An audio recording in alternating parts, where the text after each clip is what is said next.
Жаңы төрөлгөн баланын үйүн жергиликтүү тургундар угуп, милицияга кабарлашкан кечээ түнү куткаруучулар бөбөктү тирүү алып чыгышты.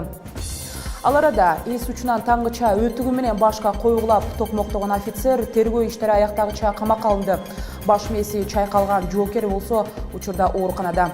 Ал эми коңшу Тажикстан президенти 38 жаштагы кызын ОЗОда Эмомали Рахмонду президенттик аппарат жетекчиси кылып дайындады. Мындай тууганчыл саясат дароо сынга алынды. Эл аралык Freedom House уюму эркиндиги чектелген мамлекеттердин арасында Кыргызстанды киргизди.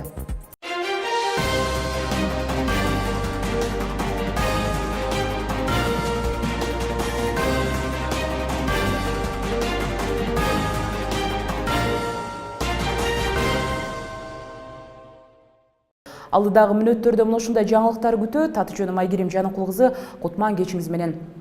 Токтогулдагы дааратканалардын биринде табылган бөбөк учурда дарыгерлердин көзөмөлүндө кечээ саат түнкү 10-до куткаруучулар аңдан баланы аман-эсен алып чыгышкан. Жаңы төрөлгөн ымыркайдын ыйын уккан жергиликтүү жашоочулар дароо милицияга кабарлашкан.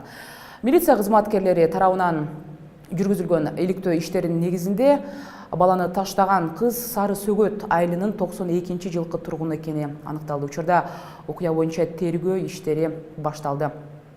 Ички иштер министрлигинин штаттан тышкаркы кызматкери Спайс Баңгизат менен кармалды. Баңгизатты көзөмөлдөө мамлекеттик кызматынын маалыматына караганда, кечээ Ысык Ата районунда өз үйүндө кармалган адамдын жанында 34 грамм өлчөмдө баңгизат табылган. Мындан тышкары 76-жылкы туулган жаранды тинтүү маалында аны менен бирге эч кандай уруксат кагазы жок, травматикалык тапанча жана ички иштер министринин алдындагы баңгизаттарды мыйзамсыз жүгүртүүгө каршы башкы башкармалыктын штаттан тышкаркы кызматкери экени аныкталган.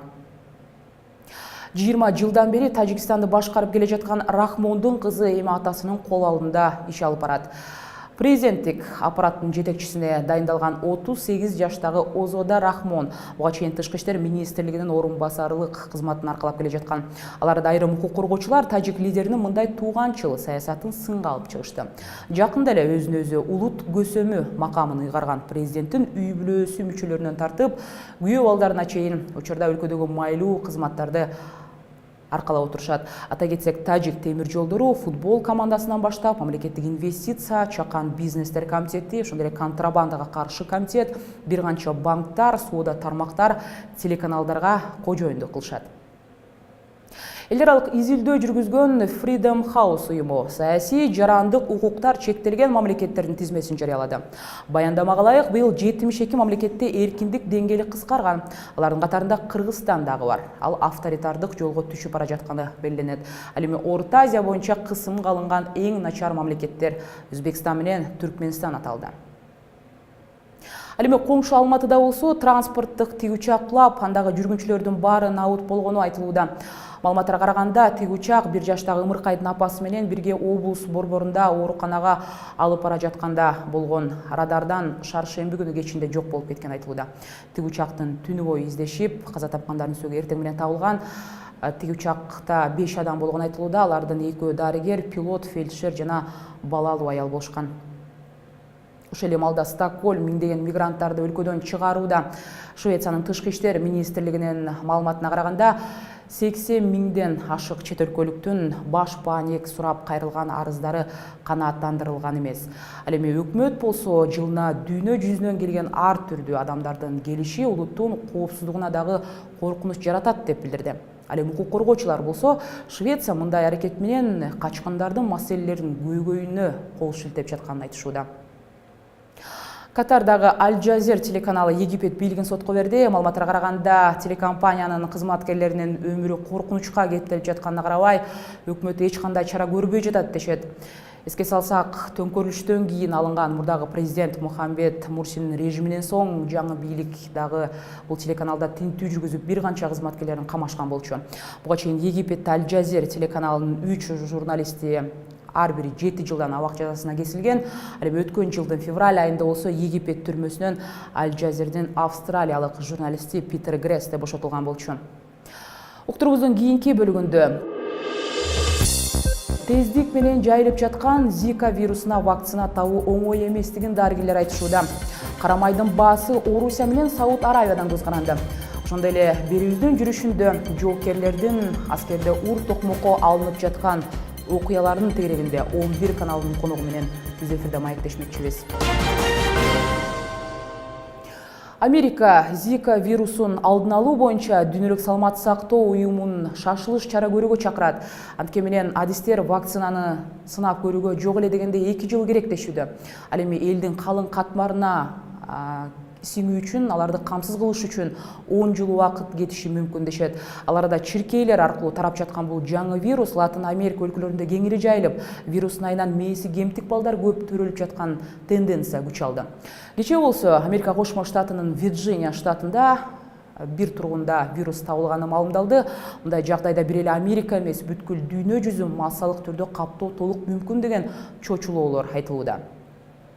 Кара майдын баасын көтөрүү менен өндүрүштү азайтуу жаатындагы сүйлөшүүлөрдү Орусиянын мунай жана энергия тармагынын жетекчилери Сауд Аравиянын өкүлдөрү менен бирге талкуулашмакчы. Эске салсак, чийки мунайдын 1 баррели мындан 2 жыл мурун $115 тегерегинде болсо, азыр $30 түшүп кетти. Тактап айтканда, мунай өндүргөн өлкөлөр чыгаша тарттырууда. Ошондой эле ири өндүрүүчү болуп саналган Россиянын экономикасына ошол эле батыштын санкциялары кедергисин тийгизип жатканын белгилей кетели. Эс учунан таңгыча жоокерди сабаган командир тергөө иштери аяктагыча 1 айдай камакта болот. Баш мээси чайкалган Мамарасул Абытбек уулу учурда ооруканада дарыланууда. Эске салсак, 21 январь күнү УКМКнын 64-479 аскери бөлүгүнүн рота башчысы Нурлан Аралбаев кылмыш ишин козгоп, иликтөө башталган болчу. Биринчи жолу болуп жатпаган мындай көрүнүштүү канткенде ооздуктоого болот. Жоокерди уур токмок алынып жатканы туурасында 11 каналынын коногу менен маектешмекчибиз. Тактап айтканда, жоокерлердин жашоосу ошол эле жогоруда биз белгилеп кеткен окуя туурасында түз байланыш аркылуу укук коргоочу, жарандык активист Мавлян Аскарбековго бир катар суроолор узаталык деп турабыз. Мавлян мырза, саламатсызбы? Айтсаңыз, негизи бул биз айткан жогоруда коомчулукка кеңири тараган бул окуя дүрбөлөңгө салды чындап эле. Бирок ошентсе дагы шектүү деп кармалган өзү офицер, командир негизи кандай жазага тартылышы керек деп ойлойсуз? Саламатсызбы Айгерим.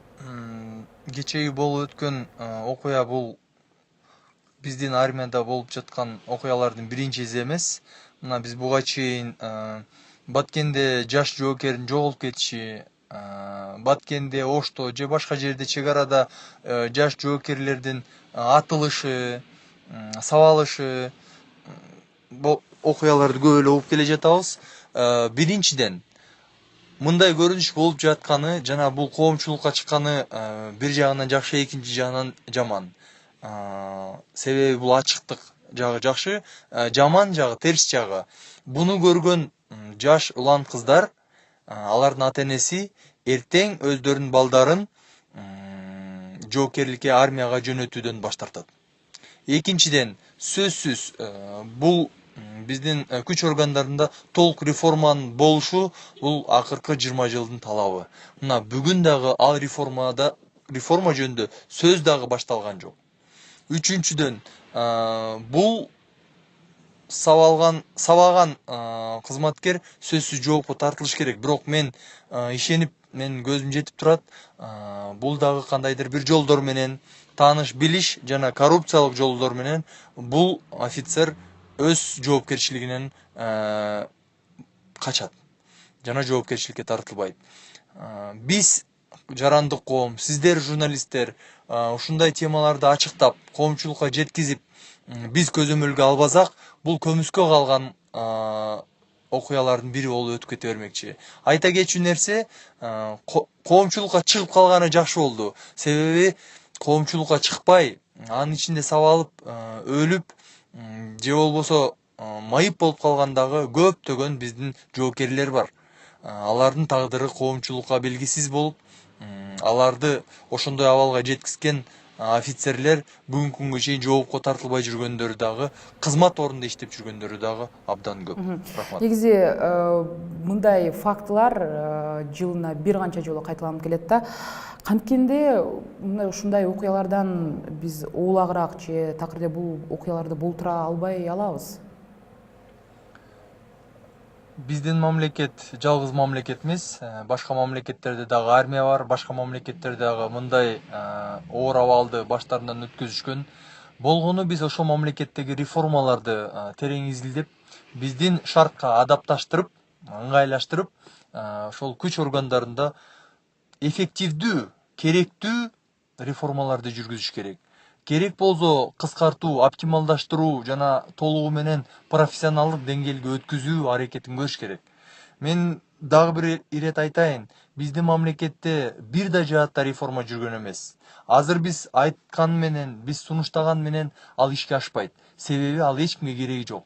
Армия биздин көп генералдар үчүн, ошондой эле офицерлер үчүн акча табуу ыкмазели болуп калган. Бул мекенди коргоо, чек араны коргоо, элибизди коргоо, сактоо эмес.